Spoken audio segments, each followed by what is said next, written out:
permaneceram profetas, mas as pessoas que foram para o cativeiro, pelo juízo de Deus, é por isso que Abacuque vai dizer: ouvi a tua palavra e temi. Se você ler os Salmos 37, você vai ver, 137 melhor dizendo, você vai ver que junto aos rios da Babilônia, eles cantam nesse salmo: junto aos rios da Babilônia, nós nos assentamos e choramos. Nos salgueiros que havia ali perto, nós penduramos as nossas harpas, porquanto os que nos levaram cativo, os que nos oprimiam, nos pediam para que a gente cantasse uma canção. Mas como cantaremos a nossa canção em uma terra estranha, longe da pátria? Você pode imaginar, talvez a gente lendo, passando por cima, a gente não tem ideia do que Israel sofreu. Quando um exército invadia, eles estupravam as mulheres, eles levavam as crianças para serem escravos, eles matavam os pais nas frente dos filhos, eles queimavam as casas das pessoas, eles destruíam aquilo que as pessoas levaram tantos dias, tantos anos para conquistar, para ter uma casinha, os móveis na sua casa, e o inimigo vinha e assolava tudo, destruía tudo, e ainda levava, talvez matava os pais que partiam para a guerra, em campo de batalha morriam, e a criança era levada órfã para a Babilônia. Foi isso que aconteceu. É por isso que quando Deus determina o juízo, quando Deus diz o que vai fazer, Abacuque vai dizer: ouvi a tua palavra e temi, Senhor. Só que Abacuque aproveita o diálogo com Deus e ele muda a oração, porque Abacuque entende agora o que é avivamento: é dar vida a quem está morto. Ah, pregador, mas eu não estou morto. Existem duas mortes, a física e a espiritual. Deus exortou através de João, Cristo Jesus exortou através de João a igreja de Sardes, dizendo: eu tenho contra vocês que tem nome de que vive, mas estão mortos.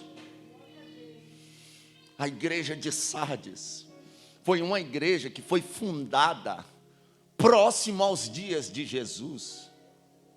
Eles ouviram pessoas pregarem aquilo que presenciaram. Imagine uma igreja que está há 2023 anos depois de Cristo. Pense comigo, se uma igreja que tinha pessoas ali que presenciaram Cristo morrendo, ressuscitando, pessoas ali que conheceram pessoas que andaram com Cristo, já tinham nome de que vivem, mas estavam mortos. Imagine a igreja no decorrer dos anos, com tantos princípios que nós perdemos, com uma turma nova que não chegou agora, não sabe nem se fica, e quer remover os marcos antigos, quer mudar aquilo que foi estabelecido, quer pegar com suas mãos imundas aquilo que os nossos pais na fé conquistaram de joelho e jogar fora, fazer novas doutrinas, mudar a liturgia de culto, mudar as coisas da igreja. Não, ainda bem que Deus tem remanescente, Deus tem crente que não vai baixar guarda, que não vai retroceder, que vai levar o evangelho genuíno adiante. Aleluia. Então Abacuque entende que o povo precisa não é do juízo de Deus. E às vezes nós desejamos que Deus mate algumas pessoas de acordo com as práticas dela, de acordo com o que ela pratica. Mas Abacuque agora, ele compreende. Quando ele ouve o juízo de Deus, ele teme. E ele muda a oração, ele fala: ouvi a tua palavra e temi, Senhor.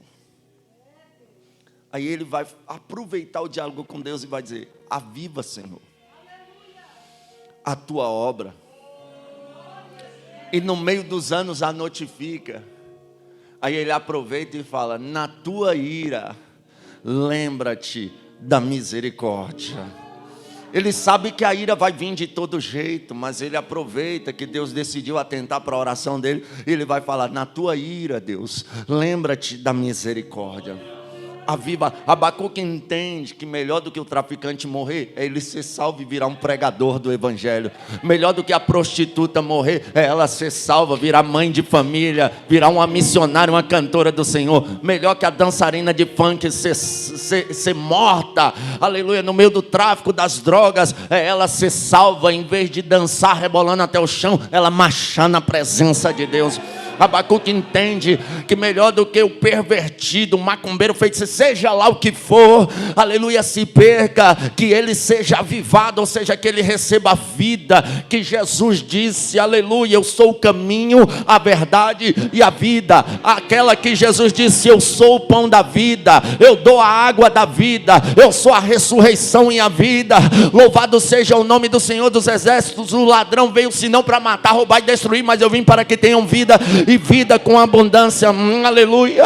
O sentimento de Deus não é, a Bíblia já diz isso, o sentimento de Deus não é ruim. A Bíblia diz: eu é que sei que pensamentos que tenho sobre vós, diz o Senhor, pensamentos de paz e não de mal. Deus quer avivar, Deus quer salvar. Jesus pregando, ele disse: misericórdia quero e não sacrifício, porque eu não vim chamar os justos, mas os pecadores ao arrependimento. Eu vou aproveitar, aleluia, esse púlpito, aleluia, dessa igreja aqui em Canoinha, Santa Catarina, para liberar uma palavra para o Brasil e para o mundo.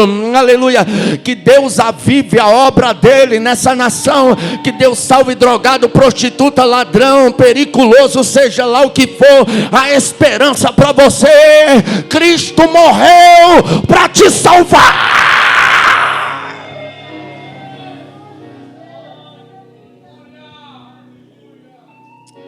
Aleluia. Abacuque vai falar: Deus, aviva a tua obra. Porque Abacuque entende que está difícil, e por estar difícil ele pede juízo. Por estar difícil ele clama por justiça da parte de Deus. Por estar difícil ele quer que Deus venha com espada. Isso no momento que ele ainda não entendeu. Só que quando ele ouve a palavra, ele é avivado. Entenda, os louvores são para Deus, né? Estão se equivocando. Nos nossos dias eu ando preocupado, porque os cantores, para fazer fama hoje, estão escrevendo canções para os homens. Porque o interessante hoje é o homem ser exaltado, não Deus. O interessante hoje é o ego do homem ser alimentado. É o homem ser colocado lá em cima. Mas esse não é o propósito do louvor. O louvor ou é para a gente, a Bíblia diz: cantarei e contarei as suas obras. É para a gente testificar daquilo que Deus tem feito para nós através do louvor. E o louvor é dado a Deus. Uma forma original para a gente trazer para todos os cânticos é o louvor de Paulo. Porque dele, por ele e para ele são todas as coisas. Ó profundidades da riqueza. Então isso o louvor é destinado a Deus. Mas a palavra, ela é destinada a nós. Porque a palavra cura. A palavra sara, a palavra liberta, a palavra quebra o coração de pedra e transforma num coração de carne. A palavra levanta o caído, a palavra sustenta o fraco. A palavra, ela é que traz avivamento. Nunca existiu, nem vai existir avivamento senão pela palavra. A igreja ora e Deus dá a palavra. Aleluia, a igreja busca e Deus dá a palavra. Não é interessante orar até Deus nos ouvir, porque não vai mudar nada. Desde o primeiro dia que Daniel orou, Deus ouviu Daniel e já mandou resposta. Aleluia. Mas o interessante não é a gente orar até Deus nos ouvir, porque sempre que nós orarmos, Ele vai nos ouvir, porque Ele não está com o ouvido agravado para que não possa ouvir. Então é para mim orar até quando? Não é interessante a gente orar até Deus nos ouvir. É interessante a gente orar até a gente ouvir Deus. Porque quando nós ouvimos Deus, não há homem que fique, aleluia, em pé diante da voz do Altíssimo, sem se estremecer. Uma vez que Deus fala, Ele aviva. Aleluia, e quando Abacuque ouve a palavra de Deus, ele é avivado. E quando ele é avivado, ele entende que o povo não precisa de um juízo, o povo precisa de um avivamento. Porque se o povo tiver um avivamento, pode estar indo tudo ruim, pode estar desabando tudo, pode o celeiro estar vazio, mas se ele está avivado, ele consegue olhar para todo o mal que está acontecendo e dizer: ainda que a figueira não floresça, que não haja fruto na vide, que o produto da oliveira minta, que as ovelhas sejam arrebatadas, aleluia, louvado seja o nome do Senhor dos exércitos, oh glória, é de um avivamento que a terra precisa, aleluia, é de um avivamento que a igreja precisa, oh glória, porque se a igreja tem um avivamento no meio dela, se um governo que apoia a igreja entrar, a gente adora. Se um governo que é contra a igreja entrar, a gente adora do mesmo jeito. Sabe por quê? Eu vi, não me contaram, eu vi e o povo viu também. O quê? As emissoras de TV durante a pandemia dizer que o povo estava morrendo de fome, que o povo estava passando fome, que ninguém não ia conseguir comer mais carne, que ninguém não ia conseguir comprar mais nada. Mas pelo menos no meio das igrejas por onde eu passei, o que eu vi foi diferente. Eu vi crente fazendo churrasco, eu vi crente de sapato novo, eu vi crente de roupa nova.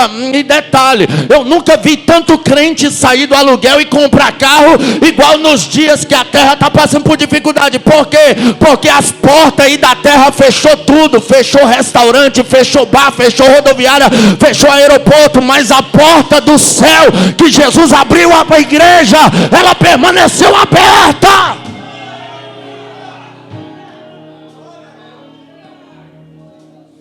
A igreja avivada, ela sobrevive no meio da crise. A igreja avivada, ela caminha no meio do luto. Ela cresce no meio do luto. Sabe, na época de Roma, os cristãos se convertiam, passavam por um discipulado para serem batizados. E na hora do batismo alguém olhava e dizia: olha para Roma. Está vendo aquela fumaça negra que está subindo lá? Você pode estar batizando hoje aqui e amanhã está sendo queimado lá. Você tem certeza que você quer ser batizado?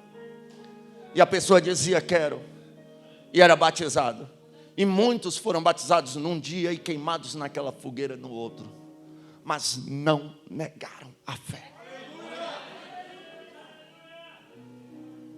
A Arena dos Leões, quem já leu o livro dos Mártires, é uma das que mais me choca. Sem falar, eles pegavam cristãos e atravessavam uma estaca de uma ponta a outra do corpo deles sem atingir um órgão, que era para a pessoa morrer lentamente.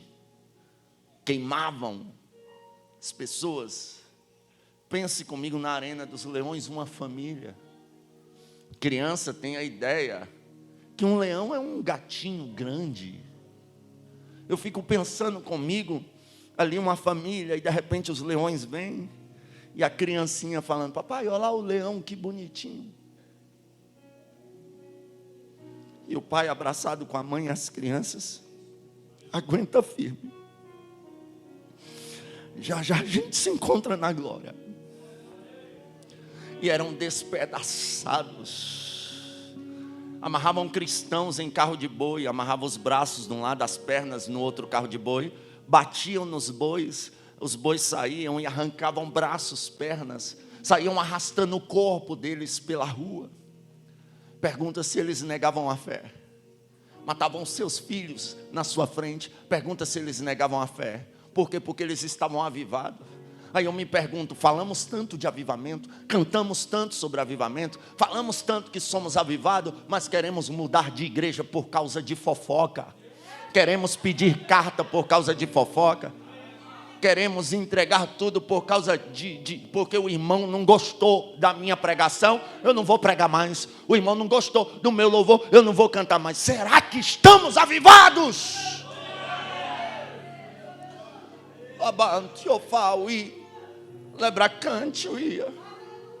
Sabe, esses dias eu orei a Deus, eu falei, Deus ressuscitou um projeto que eu tinha no meu coração há muito tempo, que era de sair pregando nas ruas. Eu sempre gostei, eu tenho, graças a Deus, todas as vezes que eu ia pregar de ônibus, eu levantava, pregava no metrô, preguei durante muito tempo lá na Papuda, no presídio de segurança máxima de Brasília, pregava lá para os presos. Eu gosto dessa obra de rua. Só que esses dias Deus trouxe ao meu coração um desejo maior assim. Eu até pedi nas minhas redes sociais, eu não sou de pedir nada, mas eu pedi uma ajuda para o pessoal, para me comprar uma caixa de som para mim pregar o evangelho, que eu estava sem condições de comprar no momento. E eu pedi ali, e eu falei com Deus, eu ando um pouco cansado. Sabe por quê? Porque a igreja, ela quer um pregador perfeito. A igreja quer um cantor perfeito, um pastor perfeito. Se você der um vacilozinho, você já não serve mais para a igreja moderna. Paulo não seria aceito. Pense Paulo pregando no culto. O bem que eu quero fazer, isso eu não faço. Mas o mal que eu não quero, eu acabo fazendo. Pense Paulo pregando nos dias de hoje, porque hoje você tem que ser um super crente. E a pessoa mais espiritual que você conhece, se você passar 2 dias com ela, você vai ver que eles são cheios de falha. Eu ando meio angustiado, eu falei, Deus, se me tirarem dos púlpitos, eu tenho as praças.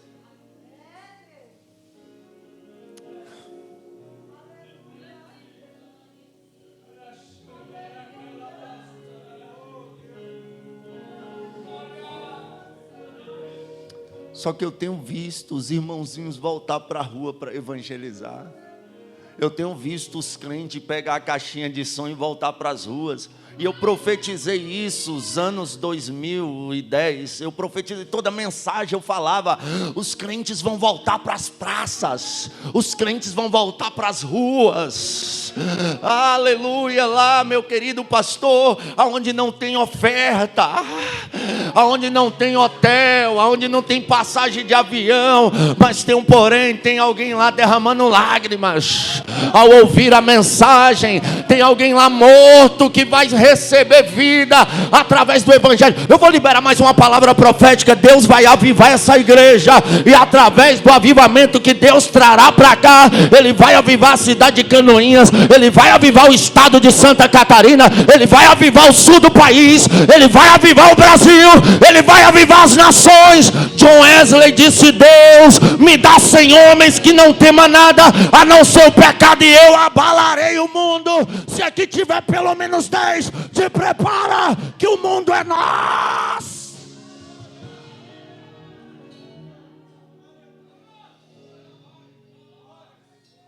Aviva, Senhor. Aviva, Senhor. Aviva a tua obra, Pai. Aviva a tua obra. Aviva os nossos jovens. Essa conversa que adolescente tem que ser rebelde é mentirosa. Jesus saiu de uma festa e foi para o culto pregar. Jesus sentia os mesmos sentimentos com 12 anos de idade que os nossos adolescentes sentem. Eu vou liberar mais uma palavra profética. Deus vai levantar uma geração de adolescentes que vai preferir estar no culto do que numa festa. Aleluia, louvado seja Deus. Eu fiquei feliz, se não me falha a memória, no ano de 2016, o jornal Correio Brasileiro Brasiliense fez uma publicação que eu vou profetizar que os jornais do Brasil farão com constância. O que foi que o jornal Correio Brasiliense publicou? Ele publicou: carnaval tem menos pessoa do que congresso de jovens em Brasília. Aleluia, louvado seja Deus. Não se preocupe, minha pastora, oh glória, aleluia. Deus estava mandando lá o tanto de gente que cabia lá, para cá Ele vai mandar o tanto de gente que cabe aqui. E o dia que você decidir derrubar aqui para fazer outra maior, Deus vai mandar o tanto de gente que couber. Mas o avivamento vai salvar, vai salvar, vai salvar, vai salvar. Glória. E ele falou: olha, Deus, aviva, Senhor, tua obra. No meio dos anos a faz conhecida, notifica, deixa registrado, que é para chegar lá em 2022, o Gabriel contar, ou o pregador que for contar, ou os pastores contar das obras, dos avivamentos que foram feitos. E se a gente for falar deles aqui, meu Deus. John Wesley, ele era conhecido como tição tirado do fogo, porque quando era pequeno, a casa dele pegou fogo, e ele foi tirado com vida. A mãe dele o entregou a Deus para que ele fizesse a obra de Deus. E John Wesley, ele teve tanta unção na vida, que certa feita, o casco do cavalo dele, quando pisou para dentro de uma cidade, alguém disse: John Wesley está entre nós. Para você entender a unção que esse indivíduo tinha. Ele e o seu irmão Carlos Wesley, que era cantor, e um outro jovem chamado George Whitefield, eles estudavam em Oxford, maior faculdade do mundo na época. Hoje, se não me falha a memória, é Harvard. Porém, Oxford também ainda é uma faculdade de peso extraordinário no mundo. Porém, na época, era a maior. E esses 3 jovens estudavam lá. A história diz que no intervalo eles começaram a levar os outros jovens para orar. Orar, orar, orar. Quando foi um dia, o guarda da escola saiu porque não tinha ninguém nos pátios da escola. Ele ouviu um barulho que vinha do auditório. Quando ele chega lá, John Wesley, Carlos Wesley e George Whitefield fizeram a escola de Oxford inteira dobrar os joelhos e adorar a Deus. Aleluia. Jerônimo Savonarola, ele pregava, a história diz que ele trovejava contra o pecado, a ponto de as pessoas passarem horas caminhando na rua de cabeça para baixo e calada, pensando em resolver a sua vida com Deus. Chegaram a levantar uma pirâmide de literaturas, livros, máscaras, coisas de orgia, de tudo que não prestava, de 20 metros aproximadamente, tocaram fogo. Houve um avivamento naquele país onde ele pregava. A história diz que Jonathan Edwards, ele estava pregando na Nova Inglaterra, e até então ninguém se convertia. Ele foi orar a Deus, e ele ficou 3 dias sem comer nada, 3 dias sem beber nada, só orando: Deus me dá a Nova Inglaterra, Deus me dá a Nova Inglaterra. Quando ele foi pregar, e a história diz que ele lia o sermão assim. Nós pregadores brasileiros somos bem, agitados, mas ele só lia. E enquanto ele lia: vocês pecadores estão na mão de Deus, como um inseto peçonhento está na mão de um homem em cima de uma fogueira, e a qualquer momento ele pode soltar, e você ser queimado no fogo do inferno. E quando ele pregava isso, a história diz que alguém correu para frente e gritou: Senhor Edwards, pelo amor de Deus, não nos deixe ir para o inferno. As dondocas da época jogavam os chapéus nos seus rostos e clamavam por misericórdia. As pessoas grudavam nas pilastras com medo de ir para o inferno. Eu não vou muito longe. Aqui há aproximadamente 111, 12 anos atrás, 13, 14 por aí, um homem, melhor dizendo, chamado William Seymour, foi pregar uma mensagem de avivamento, não aceitaram. O que ele fez? Desistiu da chamada? Não, ele foi orar lá numa casinha da rua Azusa. E quando ele começou a orar, um amigo dele começou a orar com ele, veio um avivamento tão grande que uma mulher sentou no teclado sem nunca ter tocado no piano, melhor dizendo, e ela tocou extraordinariamente, e ela tocou para o resto de sua vida. Foi algo sobrenatural. As pessoas caíam a 4 quarteirões de distância, sentindo a presença de Deus, caíam endemoniadas, eram curadas, outras constrangidas pelos seus pecados e se convertiam. O avivamento foi tão grande que se espalhou a notícia no mundo. Entenda, tudo isso está registrado. Abacuque pediu: registra, Senhor, faz conhecido o avivamento. Naíra, lembra-te da misericórdia. E todas as vezes que você vê a ruína, as coisas piorando, pode surgir um avivamento. 2 homens suecos foram lá nos Estados Unidos, na rua Azusa. Um se chamava Daniel Berg, outro se chamava Gunnar Wingre. Receberam uma palavra profética que tinha um país para que Deus avivasse. Essa cidade aonde eles iam chegar se chamava Belém. Existia 2 Belém no mapa. Uma lá em Israel, que estava desativado na época, voltou em 1948, através do voto de Oswaldo Aranha. E tinha uma Belém ativa no Brasil. Eles entenderam que era no Brasil. Compraram uma passagem. A história diz, no próprio diário de Gunnar Wingre, que o filho dele, Ivar Wingre, publicou, Diário do Pioneiro Gunnar Wingre, se você quiser ler, é um ótimo livro. Ele conta os relatos da viagem. Ele disse que a comida era horrível, e eles dormiam no meio dos ratos. E pregador hoje quer exigir hotel 5 estrelas, até tipo de carro para buscar ele no aeroporto. Que Deus restaure o sentimento do que é ser um pregador de verdade. Aleluia. Eles vêm, chegam no Brasil, eles com fome comem manga pela primeira vez. Alguém cede um quartinho para eles. Um começa a trabalhar e o outro estudar a língua portuguesa. Aí à noite, o que passou o dia aprendendo a língua ensinava para o outro. E o que passou a noite, o dia trabalhando, aprendia a língua. Quando começaram a falar as primeiras palavras em português, pediram oportunidade para pregar. E a mensagem deles foi igual a de William Seymour: Jesus salva, Jesus liberta, Jesus cura, batiza com o Espírito Santo e vai levar para o céu. Não aceitaram a mensagem deles. Eles desistiram? Não. O que eles fizeram? Foram orar. Mas a palavra de Deus não volta vazia. Uma senhora chamada Celina de Albuquerque creu naquilo. Ela leu na Bíblia, conforme eles tinham pregado, chegou até eles e disse: é verdade que Jesus batiza com o Espírito Santo? E a gente pode falar em línguas? Eles disseram: sim, se crê. E o que é que eu tenho que fazer? Vamos orar. Aleluia. Deus lá do céu olhando, eu imagino. É só isso que eu precisava para avivar o Brasil. Começa por Celina de Albuquerque. Celina de Albuquerque é batizada. Daqui a pouco outra irmã é batizada. Daqui a pouco outros homens vão sendo batizados. Mulheres vão sendo batizadas. Aleluia. Pessoas extraordinárias como Cícero Canuto de Lima são convertidos. Aleluia. Paulo Leivas Macalão são convertidos. E outros que, se a gente for lembrar a história aqui, vai demorar muito tempo. E eles vão, aleluia, descendo, incendiando o Nordeste. Do Nordeste, eles descem para cá, incendeiam o estado do Rio de Janeiro.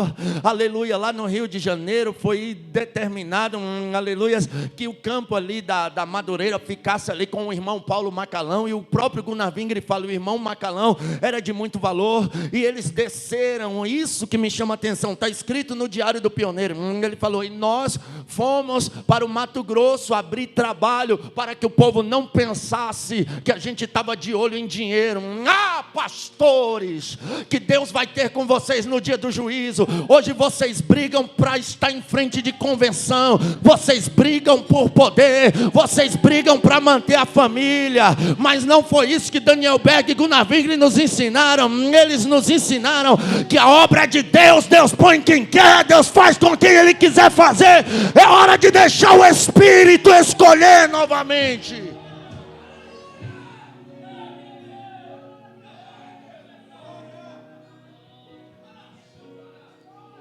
Sabe o que me chama a atenção? É que foi se alastrando.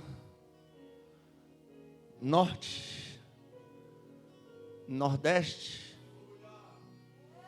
Sudeste, chegou no Sul e está tudo registrado.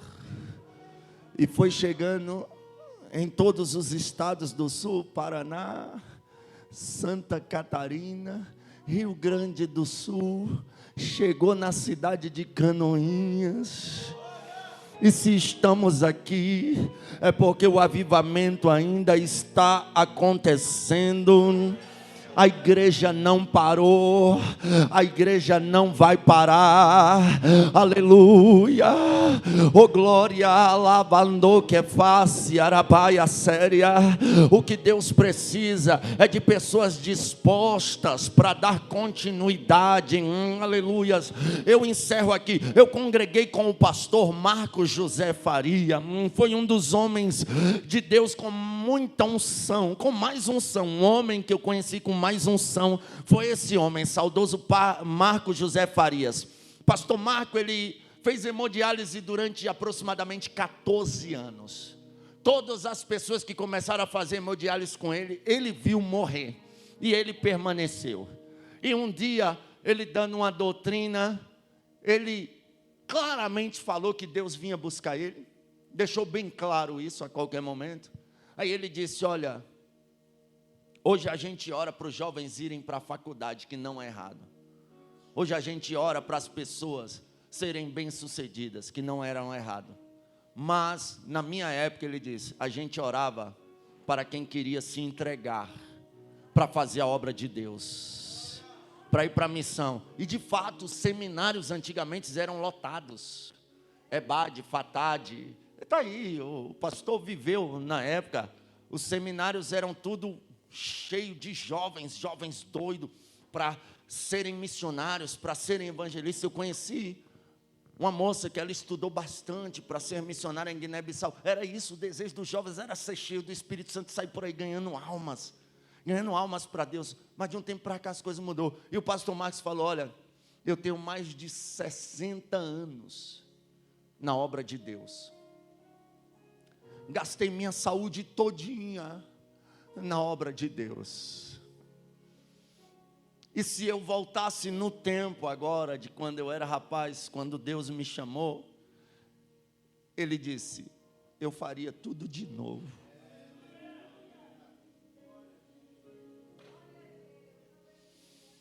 E eu vi o pastor Marco fazer uma declaração que me deixou dias pensativo.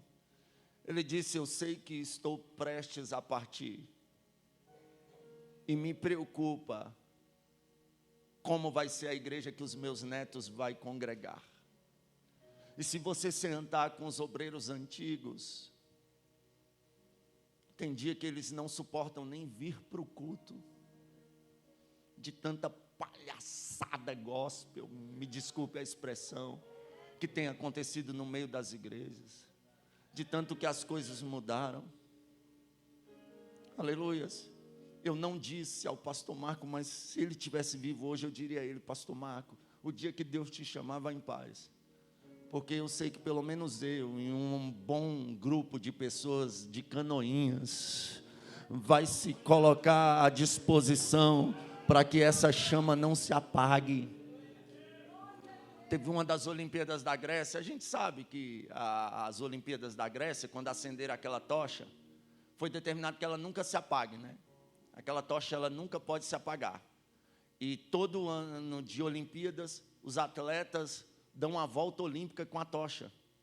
E me chamou a atenção uma coisa, se não me falha a memória, foi no ano de 2016. Um cadeirante foi escalado para levar a tocha, um atleta cadeirante. Só que a cadeira tombou e ele caiu, ele se esbagaçou no chão, irmão. Mas ele não soltou a tocha e nem deixou a tocha apagar. Eu achei aquilo interessante. Mas o que isso tem a ver com a mensagem? Irmão, nem que a gente se esbagasse todinho. Mas não vamos deixar essa chama apagar. Podem criar projetos de lei contra a igreja, nós não vamos parar. Podem perseguir a igreja, nós não vamos parar. Podem tomar os nossos microfones, colocar impostos terríveis em cima de igreja, nós não vamos parar.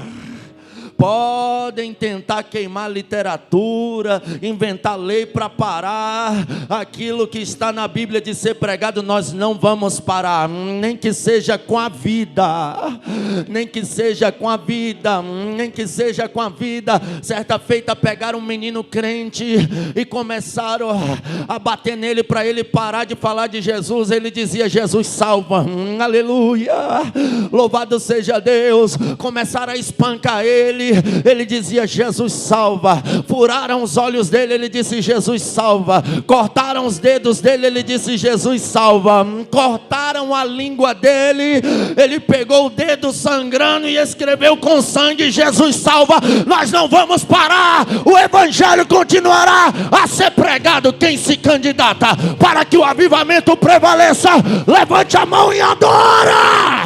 Se coloque de pé em nome de Jesus.